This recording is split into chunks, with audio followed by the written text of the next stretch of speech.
Thank you. Thank you. Thank you so much. Good afternoon, good evening, good morning, good noon, good night, good dawn, good day, good dusk, good AM, good PM, good Shabbos, good desk. Welcome to The Long Shot. It is a podcast.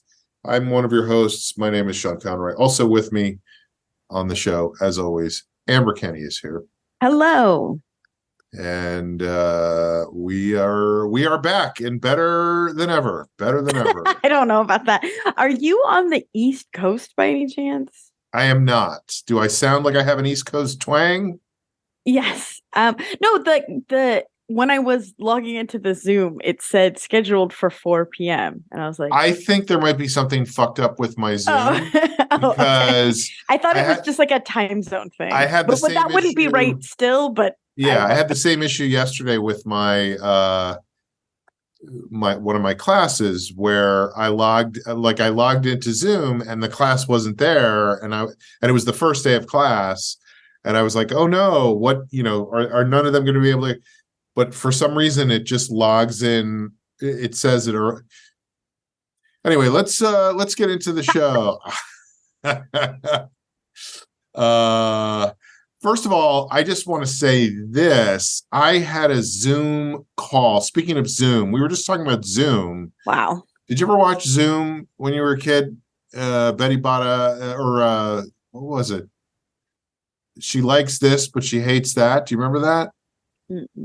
Are you talking about Silly Sally? No, it's not Silly Sally, but Silly Sally is probably the same thing, where she likes one thing but hates something else. Yeah, like Silly Sally. Now I have to think of one. I used to do this all the time as a kid. Like, she likes looks, but she also likes appearances. Mm-hmm. Right? Yes. She likes Kenny, but she doesn't like Amber. Right. Yes. Haha, folks, we have a secret. Anyway, I had a Zoom call with a bunch of my high school classmates. Oh, wow. Which was pleasant, very pleasant. Glowing review. Well, I guess I just feel like, and I had this, it's hard for a Zoom call to be like outstanding. And it's people that I went to school with 40 years ago and have not really kept in touch with since then. Yeah, that's amazing. How did the Zoom call even happen? It was so weird. I just went on Zoom and they were having a conference. And they're all talking about you. No, one of the guys who I actually was fairly friendly with in high school has done a good job of trying to, first of all, part of it is just a fundraising thing where they're trying to get money for the school. Oh, right. You went to a fancy private school. Yeah, so fancy. You should have seen it. We got lunches on Chinese food on China plates. You could land it. Pull up. But anyway, he's done a good job because really the first time it happened was over COVID. He's done, this is like maybe the third call we've had, I think. And he did one over COVID and then another one. And he just has like the contact info for a lot of people. He's gotten everybody's emails through the school and he's worked on getting ones he didn't have. And he's done a really good job of trying to include everybody. So how many people are we talking in the Zoom? Well, the last time we did it, first of all, to be clear, there were, I think, about 200 guys in my high school class, 4 girls. No girls, just all guys. 4 girls. Yeah. No, like 200 guys. And I think the last call, there were like 40 or 45. That's honestly a pretty good percentage. A huge percentage. This most recent time, I would say there were about 10 or 12 of us who showed up. Oh, so it was a much smaller. It was a much smaller group. And what I realized when I do these things, and this is a problem for me with humanity, is that no, I went to a Catholic school in the Bronx. Mm-hmm. So it was different from the Catholic school I went to for college. College was like Irish Catholic. It wasn't just Catholic. It was Irish Catholic, which is a specific flavor of Catholic. So in high school, it was more, there were Irish Catholic kids from the Bronx. There were also the fucking Italian guys from Arthur Avenue, Catholic guys, those guys. And, Arthur Fonzarelli. I mean, you think I'm joking. I am not. I remember the guy who brought a gun to one of our hockey games because we thought there was going to be trouble with the opposing fans. Oh, my God. Like, hey, I got this. Shoot them? Like, what is the plan there? Look, you want to talk lip to me? I'm going to take a piece of you out too. Okay, pal? But anyway, so it was a little bit more diverse, my high school, but still Catholic, right? Diverse, but still not diverse. Right. Diverse within a very specific community. There was a lot of different kinds of pizza. You know what I mean? Sure. Like some of it was sausage, some was pepperoni. But there was always a crust and a sauce and cheese. Right. I mean, one was just a white pizza, no sauce. So that was, Fun fact, you can have sauce on a white pizza. It's just white sauce. Jesus Christ. I know. I tell you what, we get into it on this show. We really get into really educating the world. Folks, today's episode is sponsored by white sauce. Don't give up hope when you're being served white pizza. There may be white sauce after all. I don't think that commercial is very good. And who paid for it? Don't give up hope. But anyway, what I realize is that I just have different, and I hate to use this word because it sounds so pretentious. I just have different values from a lot of people, Right. Like I got on the call, I was late and I got on the call and they were talking about where you could carry a gun and what states it was okay in and whether or not it was, and it just was bizarre to me, you know? Yeah. Like the ridiculousness of gun control and whatever. Because you know how Catholics love to shoot people. Anyway, it was just weird, but it was very nice to see people. But the reason I bring it up is because one of the guys who I didn't really know particularly well in high school. I mean, you knew everybody. It wasn't like there was like a million people. Well, yeah, graduating class of 200 people is not that big, right? So you knew who you had like a class with everyone at some point, right? But there were definitely different social groups and people you hung out with more. The skaters, the socias. I mean, it was the 80s, so there was really the socias. No, but there were like the Arthur Avenue kids and the Bronx kids and the preppies from Westchester, and I was like kind of a preppy from Westchester, but I hung out with the kids from the Bronx, so I didn't really. Well, you were on the football team. Fit in, and then there was the football team. There was also the drama, the theater club. There was all sorts of like guys and dolls. Yeah, luck be a lady. Hey, Nathan, guess who's in town? Sky Masterson's, or no, Big Julie. Big Julie's in town. That was my line. That was in college, my one line. But anyway, this one guy who I did not know particularly well, who was I think he was, he definitely was like a Westchester like a preppy. It was around the time of the preppy handbook, like khakis and like no socks and topsiders and that kind of stuff. Maybe a sweatshirt tied around the shoulders. Well, no, because we had to wear a jacket and tie to school. Oh, right. But he would if he could. Yeah. But he was a nice guy. I just never really knew him that well. And he said during the course of the call, because, I get on and everybody's like, oh, the comedian, I got some jokes for you. I got a bag of jokes. Nightmare. Actual nightmare. Right. So, but he goes, "Do you have a radio show?" And I said, I don't, but I have a podcast. And he goes, yeah, podcast. He goes, during the pandemic, my wife and I decided to get out of New York City. So we went to Hawaii for a few months. Now, first of all, I think this guy apparently has money because they went to Hawaii during the pandemic.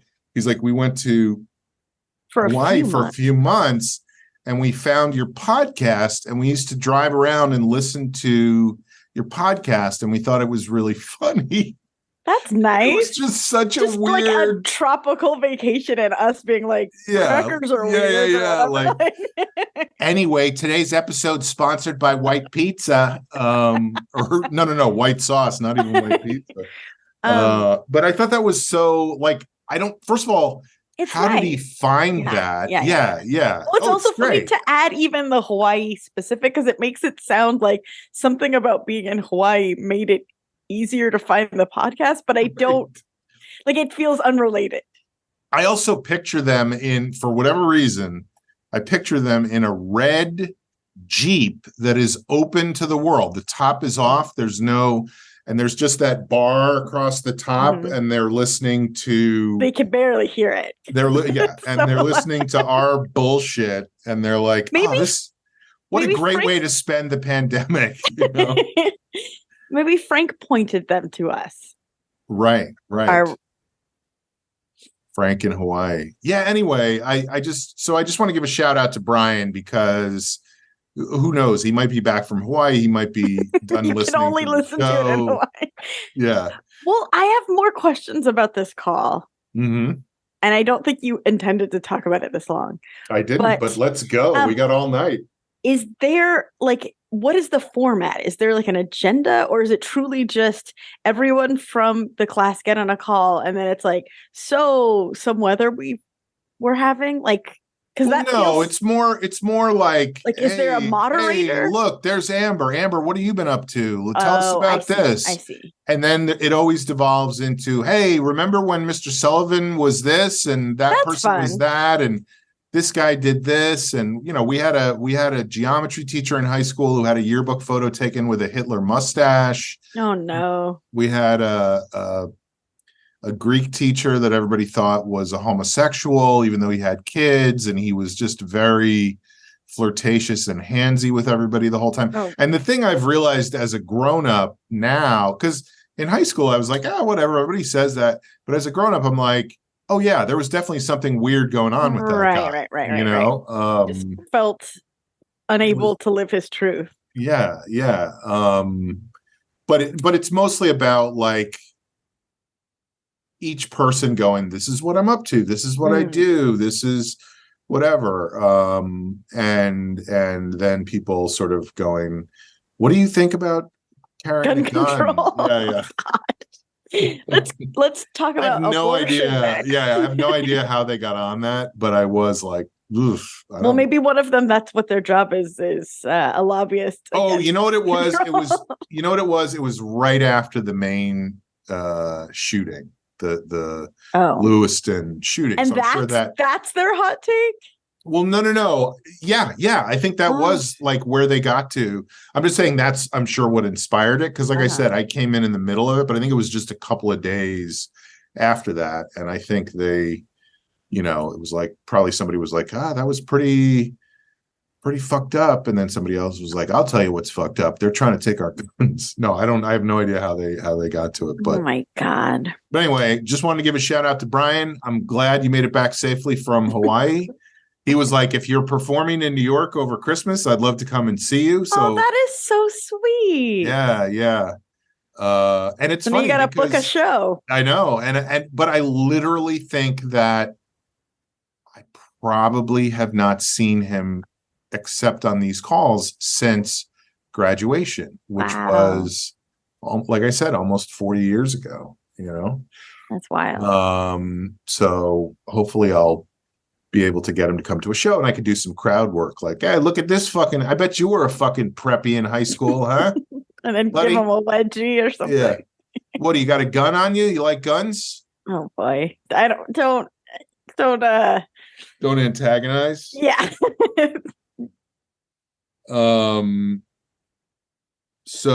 And I just wanted to say this because I do think this is important to make a historical record of. I was in the garage at Trader Joe's in Hollywood. It's just a beautiful, beautiful spot. Honestly, one of the easier parking lots a Trader Joe's has, and it's still nightmarish. Yes, because you can go downstairs. Yeah. But you know how you're in a parking garage and there's somebody else there and you're like far away from each other, but you can see each other. Do you know what I mean? Like you're walking toward, like he's coming out of the store. Now. I was like, not really. Yes, we're out of the car, and so he's coming out of the store, and I'm walking towards the store. You're just aware that there's another individual in a dark, and you're gonna pass no matter what, right? Mm-hmm. And I'm like, oh, this is just an ordinary. We're just gonna walk past each other. We don't need to. And I can see that he's looking at me, and I'm looking at him out of the corner of my eye, and I'm like, what's going on? And finally, he goes, Sean, and I'm like, hey, and it turns out it turns out he's just a dude who used to come to ASCAT all the time. Oh, so you didn't recognize him, and that wasn't you forgetting anyone. Yeah. Which is always my first thought. I'm like, oh boy, is this my podiatrist? You know? But he just was like, I loved your show. He was like, that's the one thing I miss from living in Hollywood is not being able to see that show anymore. And you're like, move to Hawaii and listen to my podcast. But I just wanted to, and there was nobody around for me to go, hey, you notice that this guy is just recognizing me? They're like, can you say this again into this microphone? It does get tempting. I'm like, should I take a selfie with this guy so I can put it on my... And he didn't offer. No, not interested. Yeah. He was like, I would like no record of this. But anyway, all right. So we always start the show with a segment that we like to call checking in. So let's start today with Amber. What is going on? Yeah, what is going on? I have been very, very, very sad. And in a way that is tough because there's no specific way to, like, it's not like I'm sad because this, like it's more amorphous, and I don't know. I've been like letting myself feel my feelings and like journaling, and I think that's also part of the frustration for me is I have been like doing the work. I like journal and I meditate and I work out, and so it like feels, and I know this is a foolish, that's not how emotions work and that's not how being a person works, but it's like, wait, like I figured it out. Like I don't get this sad anymore. Like what the fuck? Well, you know what you should do? I'm just kidding. I don't know. Don't you love those people who are like, here's what you like, light a candle and curse the darkness and then eat shrooms. Yeah. But I think my hypothesis is just a lot of shit. I don't always process things as they're happening. And I think I finally am processing like 6 months worth of things, and it like hit me like a truck in the sense that like even just the layoffs at my work, I think when I found out about it, it was like, oh, that sucks, but like keep on working, do.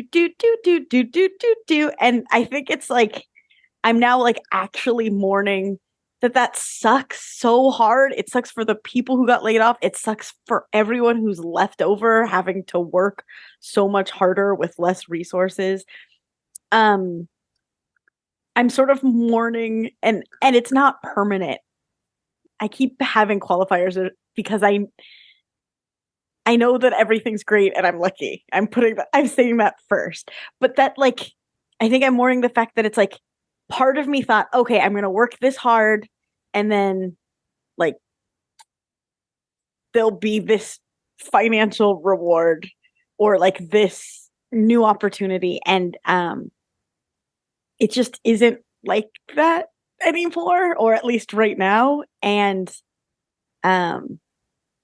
so it just feels a little like, oh, and then, you know, zoom out, that's micro. Macro, you know, horrible wars going on and shootings in Maine, and it just feels I think it all just hit me at once, and it's just like, what is the fucking point? Like, what are we doing?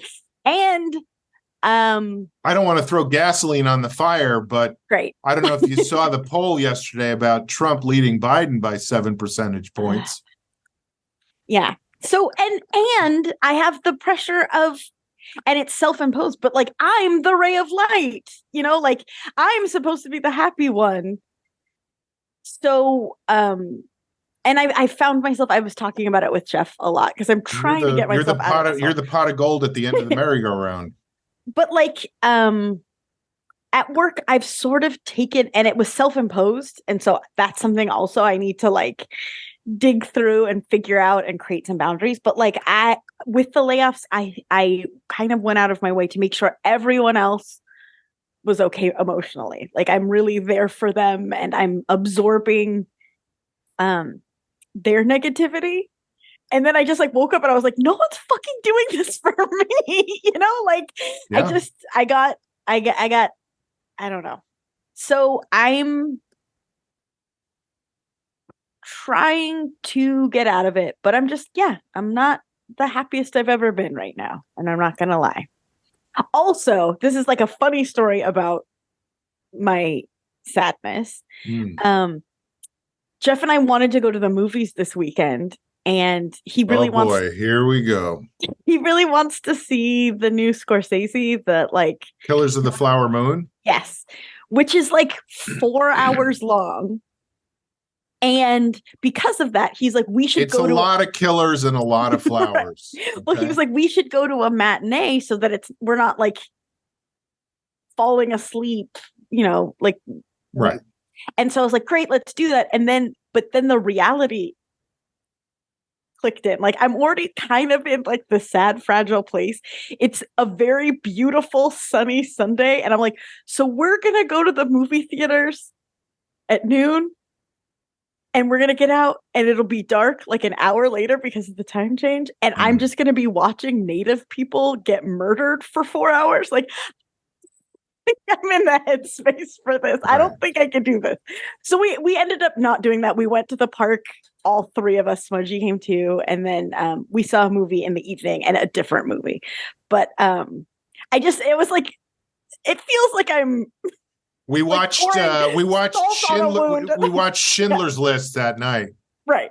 But just like being in a dark room instead of seeing the sun, like it was just like asking myself to like just be as sad as humanly possible. It's like the daylight savings time is a fucking hard thing. Like, let's just be honest. That is not... It sucks because you're like, it's still daytime, but it's fucking pitch black outside. What is going on? You know? So that is to me an emotional thing, because I am a creature of the light, you know? Sorry to just laugh in your face. But seriously, like, I don't want it to be dark all the time, you know? Right.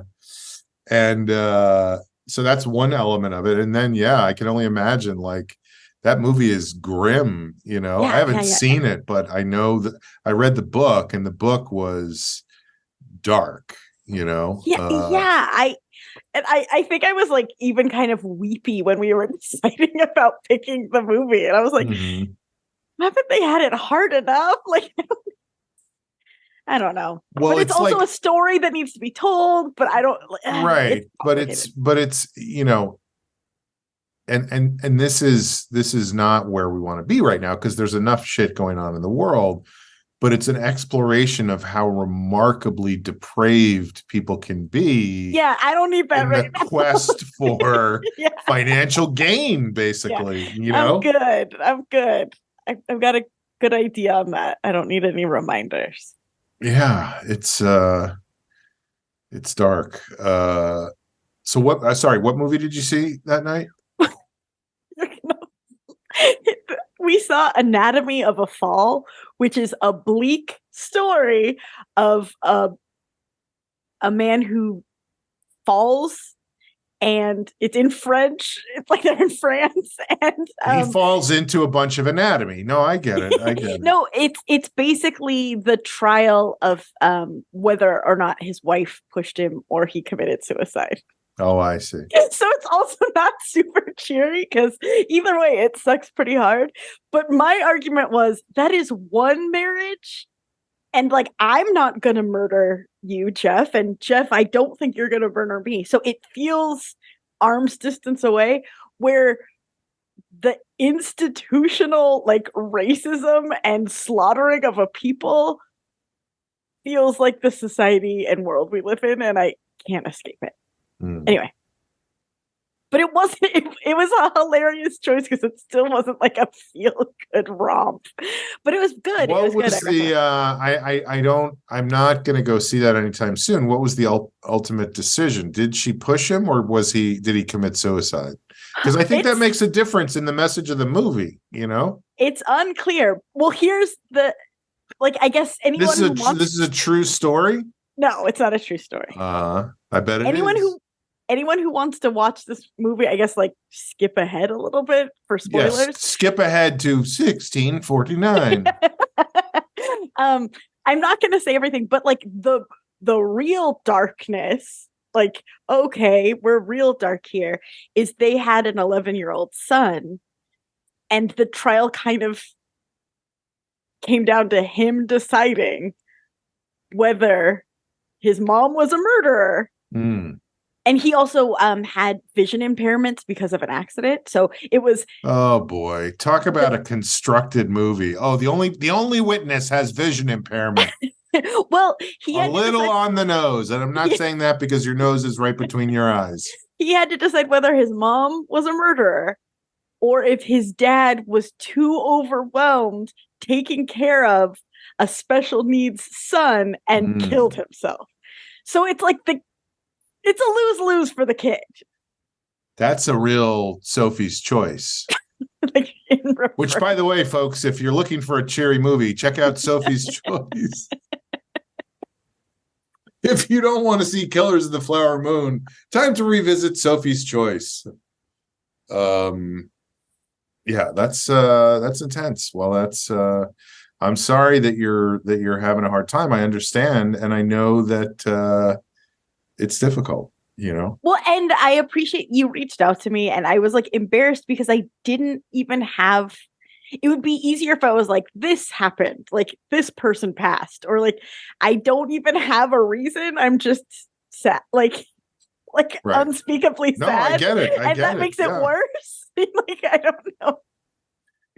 This is not the same at all, but I had breakfast this morning, and then like 15 minutes later, I was like, I want a snack, you know? Yeah, because it's like I have no reason for it, but I do want it.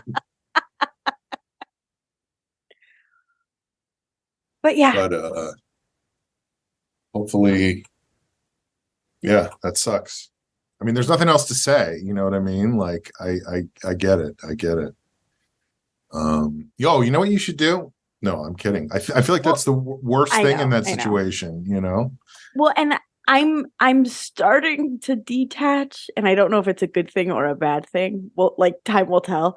But like, also all of the new projects that I've gotten from the layoffs are nightmarishly complicated, and everyone is mad at each other. And this is my favorite part. This is the underline. I have zero power. I'm just in between being like, oh, they're mad because this doesn't exist.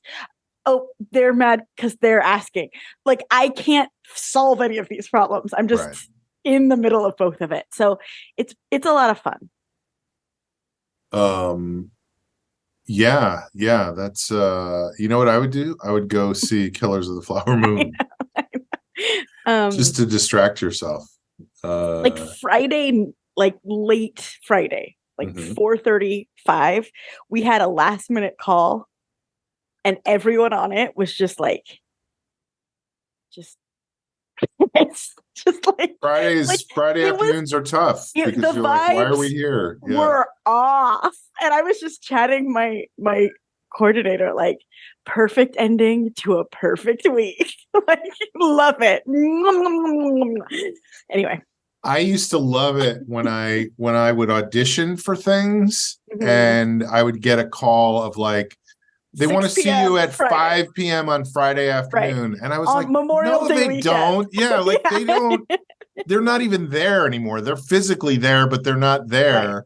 And I remember one time I went into audition for some fucking thing. I think it was might have been the space program or something. And didn't get it, by the way. Not going to space. Sorry.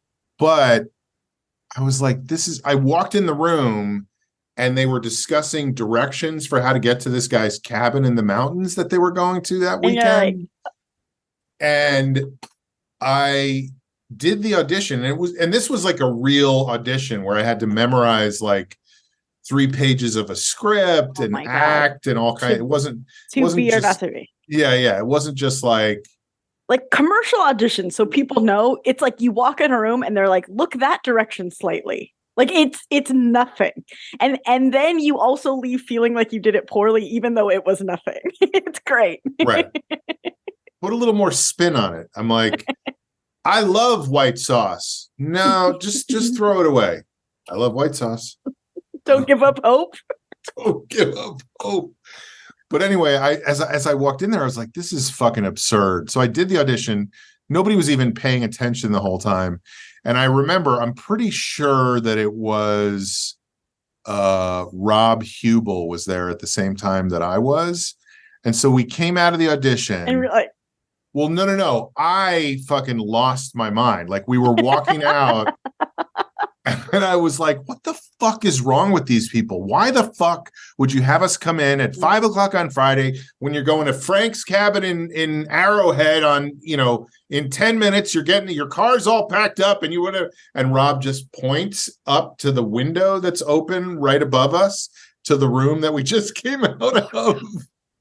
Oh, God. So anyway, that's why I didn't get to go to the International Space Station. Or to the cabin. Or the cabin. Yeah, it would have been fun to spend time at the cabin.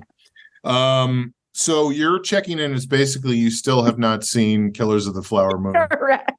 Have you? I have not, no. I would like to, though.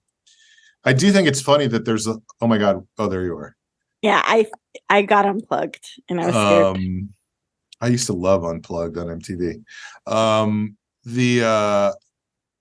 I do love the controversy that has sprung up around Killers of the Flower Moon about like Scorsese being just an old man and dismissing these Marvel movies that'll be around in 50 years and nobody will remember Scorsese. I'm like, the fuck is wrong with people? Yeah. But anyway, no, I have not seen it. I would like to because I really like the book a lot. But I would like to see the movie. All right, so let's do my checking in, and I hate to do this, but mine also references. Oh, being sad. No. Thank God, no. It's about a movie that I saw. I saw a movie. So I am doing. I don't know if I've talked about this on the show at all. I have another podcast that I am doing that's ongoing. It's called Butler Did It, and it's about the collected works of Gerard Butler, the actor. And it's just who is the most fascinating actor in Hollywood to me, because I think he's been in over 500 movies, and I think at least 400 of them, he's clearly from Scotland. That's his country of origin. And I think in at least 400 of his movies, he has played an American, and I don't know what part of America he's supposed to be from, but it's the part where people talk like this when they speak. I'm from Indiana. I'm from Iowa. I'm from the Midwest, somewhere in the Midwest. And it's just fascinating to me because He works all the time. I feel like that's because it's like one of those Hollywood things where the more you work, the more you work. Mm-hmm. And my sense is, and I could be totally wrong about this, and Jerry, if you're listening, I apologize, but I'm guessing that he is, 50% cheaper than most Hollywood leading men. So he'll do it. He still gets the box office numbers. And he gets people in. Yeah. So I watched a movie. The movie was called The Ugly Truth. Are you familiar with this? It sounds only vaguely familiar. Picture. It's Katherine Heigl. Okay. Rom-Com. Plays a TV producer. She's a TV producer because everybody in a rom-com has some media-related job. They're like in publishing or television. Like nobody's like nobody. They could be an architect. They're allowed, but that's the only. Right. That's yes, but even that I would say is media-related because who doesn't get a copy of Architectural Digest once in a while? But there's nobody who's like a factory worker. You know what I mean? No. Like they always have some. And so she's a TV producer and she's Katherine Heigl. I don't remember her name in the movie, but she's Katherine Heigl. She cannot get a boyfriend. She can't get a date. I'll go over there. Nobody's interested. She can't get a date. And she somehow is on I know what it is. This is how it all starts. She has a cat. You know how people have cats? So she has Wait, you're one. not spoiling your other podcast, right? My other podcast is not real, by the way. I just talk about it as if it's real. I just think it's funny to have a podcast that's all about him. That's just called Butler Did It. So I'm trying to make people think that it's a real thing. You got me this time. If you're listening to the show, just realize this is a real. I will sell T-shirts that say like Butler a segment within our podcast. Yes. So her cat steps on her remote control while she's home by herself on a Friday night because she's such a loser. Get a boyfriend.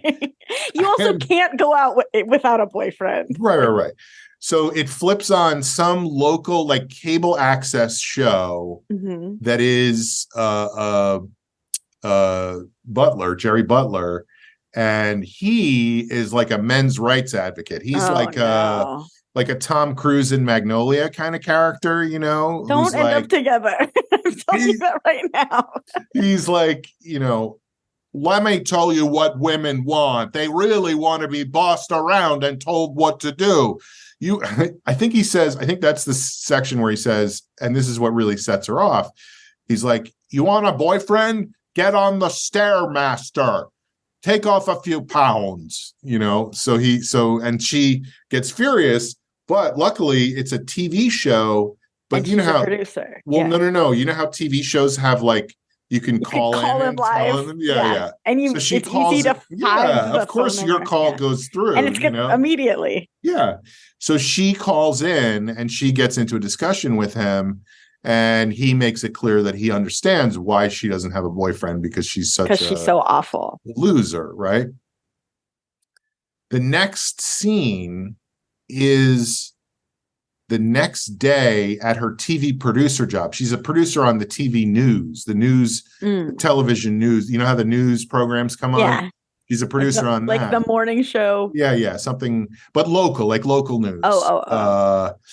And the anchors are married to each other, but they hate each other. Okay. Who are they? One of them is Cheryl Hines, and the other is a guy who you would recognize if you saw him. He's funny. He's a good comedic actor. But they hate each other. And then Jerry Butler's character shows up, and the boss is like, I hired him to be a regular segment on the show. Oh, no. Yeah. And so she's very upset. She's in her office. She's talking to herself because, you talk to yourself out loud sometimes. Well, especially when you're a loser. Yeah. And she's like, I am an award-winning news producer. I'm an award-winning news producer. And somebody knocks on the door. She doesn't hear somebody knocking on the door.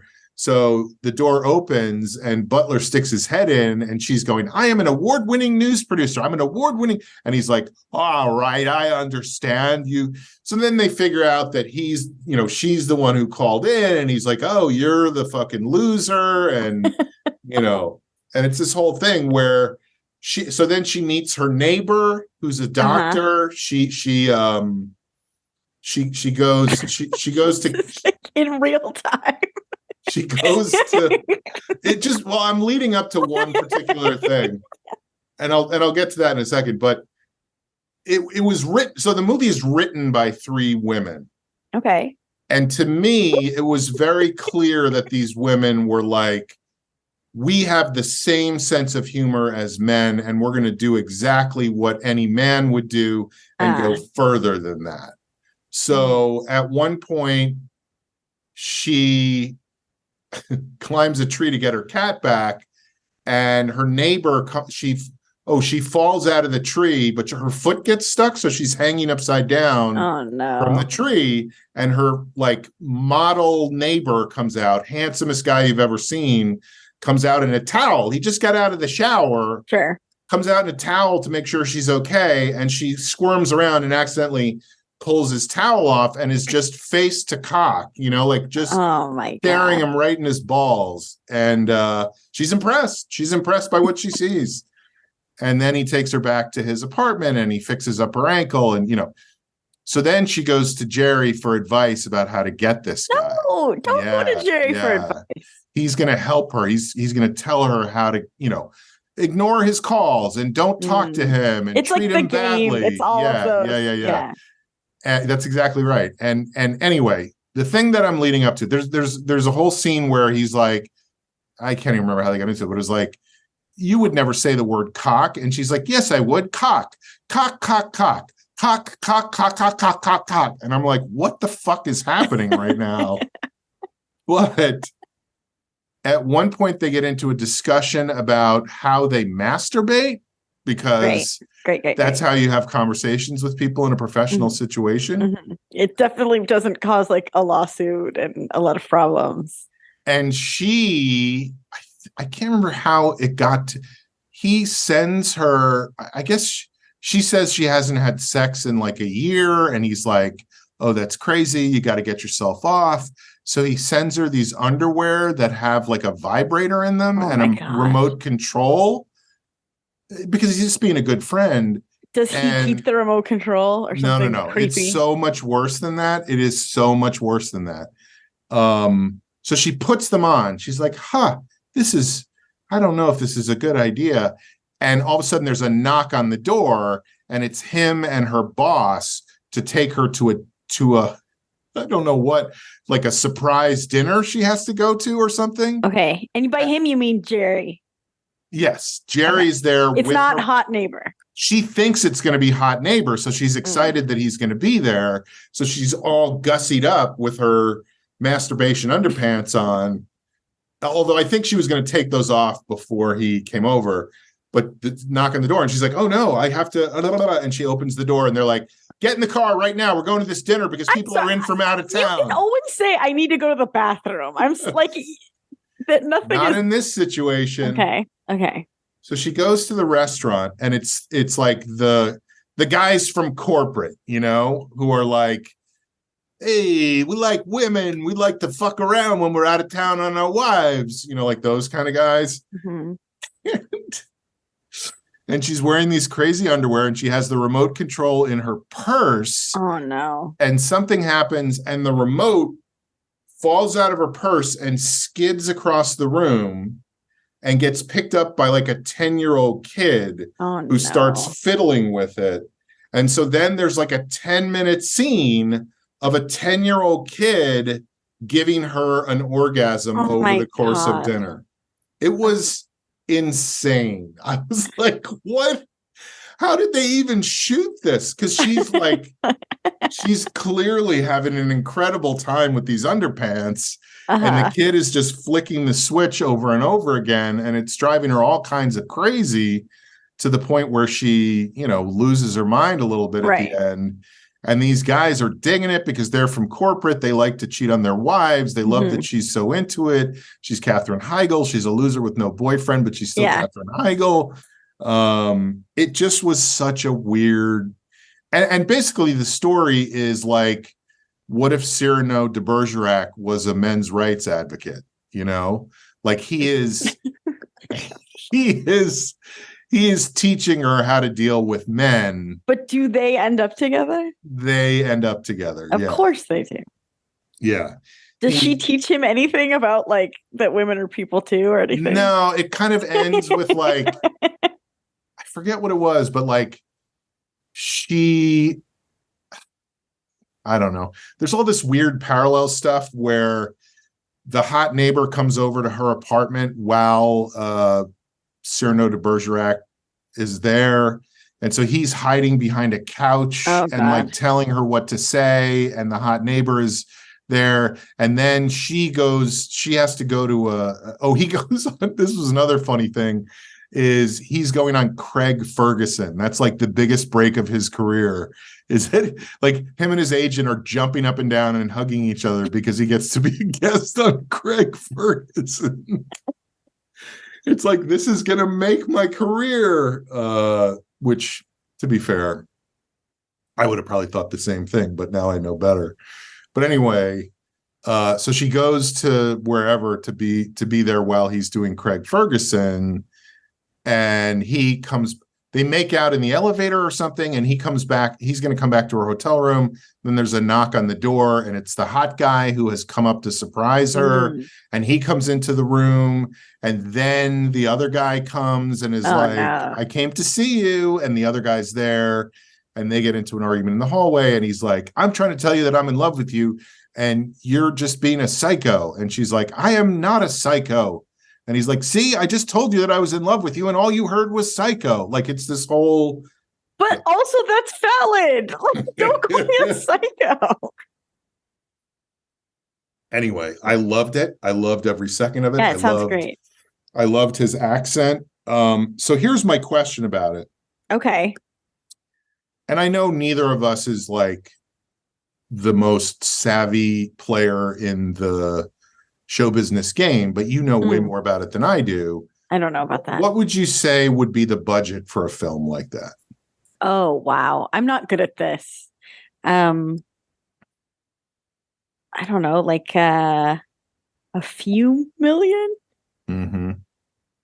Try 38 million. Oh my God.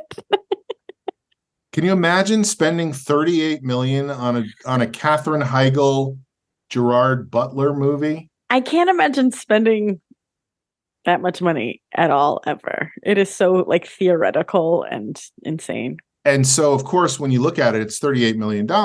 Guess how much money it made at the box office? Like 15.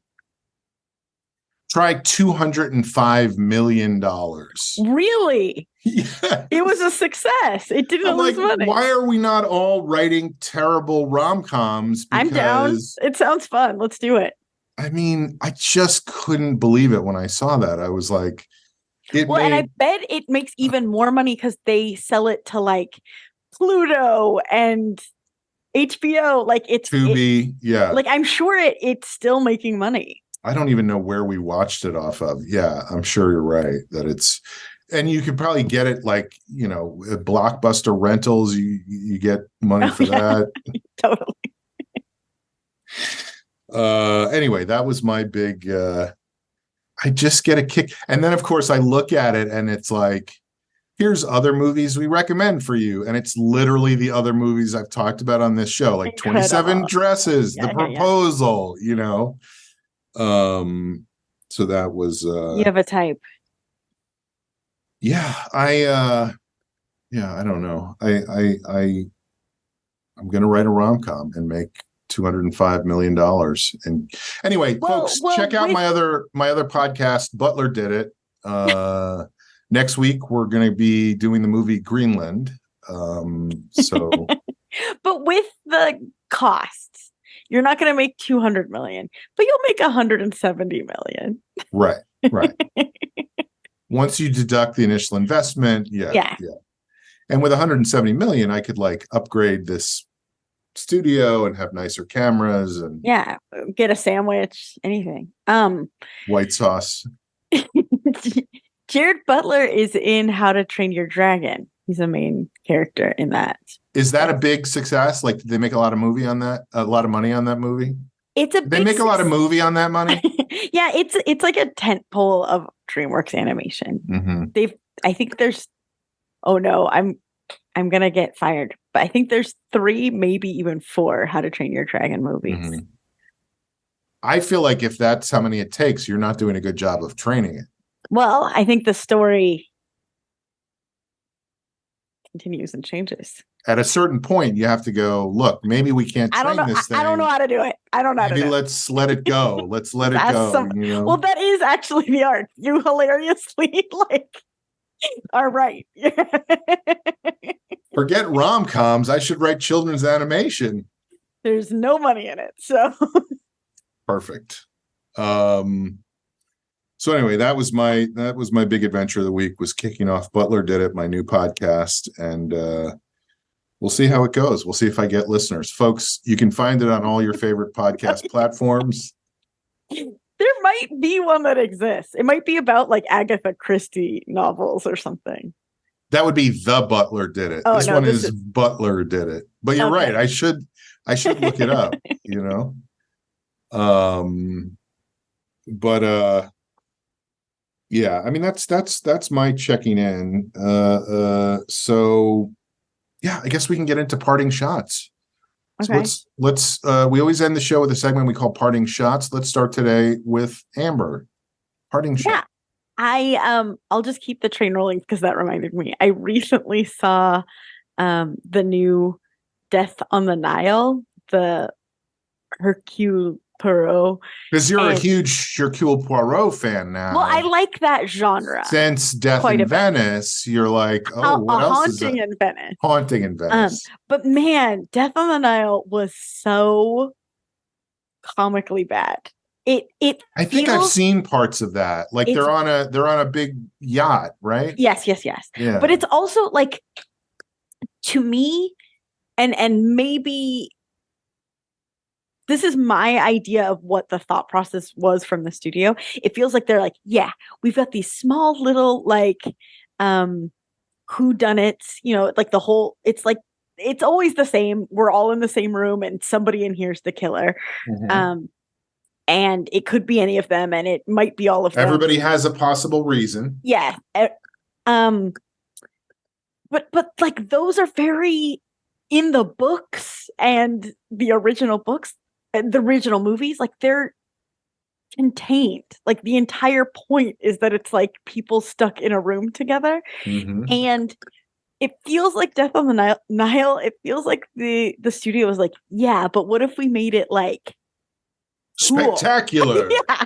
And so there was like CGI in it, and it's like, this is not a movie that needs CGI. There's like CGI like sharks swimming. They would like go under the water, and it was like, it feels like you don't understand the movie that you are making, my friend. I didn't watch a lot of it, but I do remember turning it on at some point, and it was just like a magnificent shot of this boat on a river with background scenery, and I was like, I want to go to Egypt.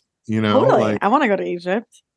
But yeah, so that was fun, and it's like a funny cast. It feels like the entire cast, or a large percentage of them, got like canceled or called out. Oh, really? Right as the show, as the movie was being released. And so it's just funny because you're like, oh. Yeah. Starring Harvey Weinstein as right. Truly. But that wasn't really my parting shot this is so funny. I have to undo my parting shot from 2 episodes ago. I said Liquid Feet is doing a show at the Elysian on November 19th. Mm-hmm.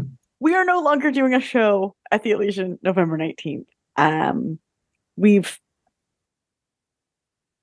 We have personal circumstances, and they're not even just me being sad. I swear to God, it wasn't me.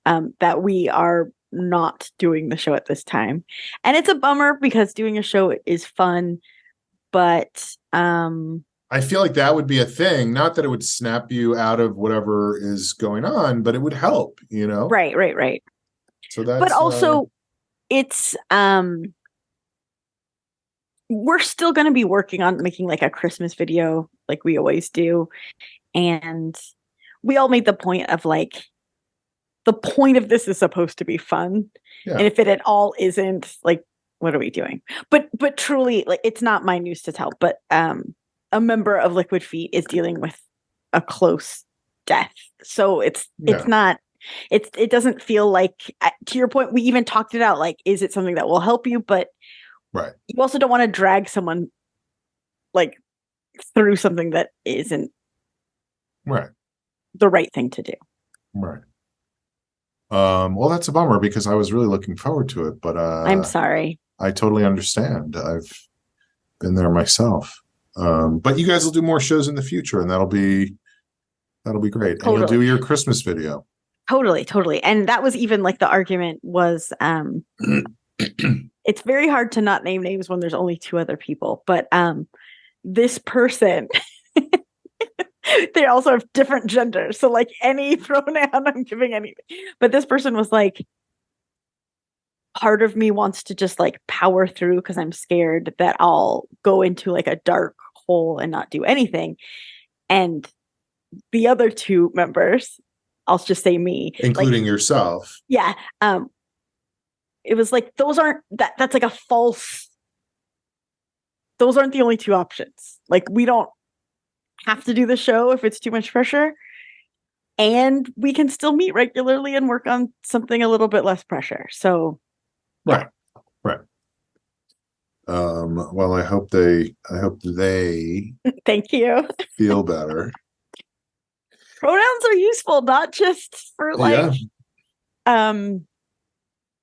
you know, social justice warriors. Like, it's something people use.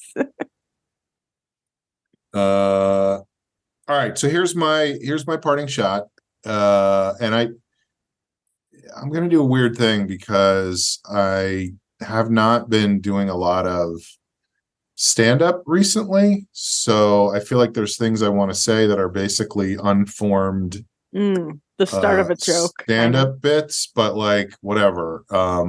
First thing is, I finally listened to this Taylor Swift stuff. Oh no, I don't know if I don't have the fortitude to handle this right now. No, it was great. I really dug it. I listened to what's it called? Legends, Lies, or Folklore? Folklore, yes. That's my favorite album. Yeah, so I listened to Folklore and I enjoyed it. It was not what I was expecting, you know. I find her interesting, and I have to listen to it a lot more to really get it. But like, even her voice was not what I was expecting. You know, she has kind of a lower voice than what I thought it would be, and it's more. I actually meant to look up how people would describe her voice in like a music review, and I never did. But it's almost like whispery in a way, or like I don't know. It just was interesting because in my head, it was going to be like the most amazing, incredible melodic voice ever, and that's not it. It's just right. You know, no shade, Taylor. No. And I say this as a Swiftie, that like, she is a singer for sure, but she's like a songwriter. Right. That's like where her strength. But that's what I wanted to talk about was her songs, only because at some point, I can't even remember if I heard it somewhere or if I was reading it. But anyway, somebody was describing how great the album was, and their description of the songs was so crazy. So I wrote up my own description of what her song, like, you're going to love this album because she has because she's a storyteller and she has great stories. Like, she has a story about an alcoholic ghost at a funeral, a cutter who can't find any of her remote controls, an unemployed lamplighter who resents gravity, and a sunny morning with pancakes for breakfast. I just was like, what? Was that written by AI? Or they were all so dark. Like everything, every story was like a horrible thing, you know. Yes, and it was making me laugh because I was like, I don't know if I want to listen to that because, you know, it hits a little alcoholic, too close to home. Alcoholic ghost at a funeral. That feels like, you know, that was going to be the title of my life story. And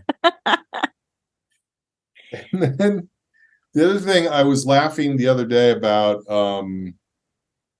just how Twitter has been renamed X. It's the dumbest. But it really has not taken. So every people time say like, I'll tweet. Like formerly called Twitter and whatever. Like there's this pushback. Well, because saying like I'm gonna X about it sounds like you're not gonna talk about it. Like it sounds the opposite of what you're trying to say. So I was trying to think about what we could do to make up for that, and I was thinking like, what if X has replaced Twitter, what if we did the opposite and replaced X with Twitter? So like in the alphabet? Like I would be like, hey, like you know who I ran into? I ran into my Twitter girlfriend. Oh, that's good. Like I did this algebra problem and I solved for Twitter. or like the 10th Fast and the Furious movie would be called Fast Twitter. That's good. Yeah. And let's not forget that great political activist Malcolm Twitter. Right. And I think it's Marvel. Please don't come for me. I don't know anything. But the Twitter men? The Twitter men. Yeah. They're doing a sequel to the Twitter Men. I read about it on X. I like saying Twitter Men instead of Twitter Men. Twitter Men. So this is how I pass my time is I like just it. Doing stuff like that. So that's our show, folks. We do this show every week, except when we don't. And please don't give up hope. You can have white sauce on a white pizza. Let's not forget. Please like and subscribe, hit the button, ring the bell. Follow me on TikTok, follow Amber on MySpace. No, please don't. Did you get any emails about last week's episode? No. About us skipping? Because I told everybody to email you. No, not a single one. I gave out. Oh, did you give my email address? Mm-hmm. That's cool. People don't want to talk to me. Yeah. But yeah, so please tune in next week and we will have more rom-coms to discuss. Sadness. Rom-coms and sadness. Sometimes it's a neat. What's funny is if someone were to guess like who brought up rom-coms and who brought up sadness, like blindly, they would get it wrong. Mm-hmm. Sometimes it's a meet cute, sometimes it's a meet sad. All right, folks, we'll see you next time on The Long Shot. Goodbye. Whoops, I didn't turn it off. I just tried to end the meeting. It feels like it is so late because of this time change thing we talked about. I don't know what to do because here we go. How is this?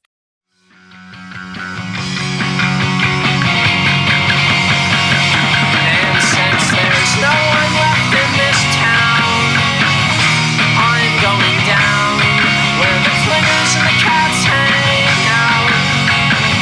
And soon I'll be crowned the king of the horses, or the king of the torches.